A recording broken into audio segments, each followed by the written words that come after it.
सच्चे अपराध के अंधेरे इतिहास में कुछ कहानियां आपको चौंकाती है, रोमांचित करती है और फिर कुछ कहानियां मानवीय मानसिकता में गहराई तक उतर जाती हैं। एक ऐसी ही कहानी है मैरियन बॉकमेयर की, एक माँ जिसका क्रोध, अकल्पनीय पीड़ा और उसकी बेटी की त्रासदी के सामने कोई सीमा नहीं जानता था। 6 मार्च 1981 को मैरियन बॉकमेयर ने लोगों से खचाखच भरी कोर्ट में एक 35 साल के रेपिस्ट को गोलियों से भून डाला, जिस पर मैरियन की बेटी एना की हत्या का मुकदमा चल रहा था।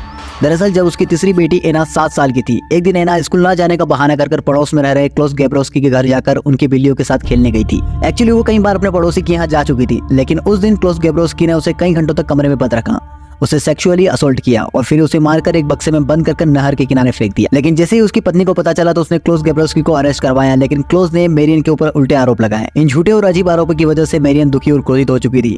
उसने इस घटना के 1 साल बाद मार्च 1981 को मुकदमे के दौरान अपनी कोट की जेब में बेरेटा 17 पिस्तौल छुपाई और उसी से रेपिस्ट क्लोस के ऊपर लगातार 7 फायर किए और अपनी बेटी एना का बदला पूरा किया। इसके बाद मैरियन ने अपने आप को पुलिस के हवाले किया और 3 साल की सजा काटने के बाद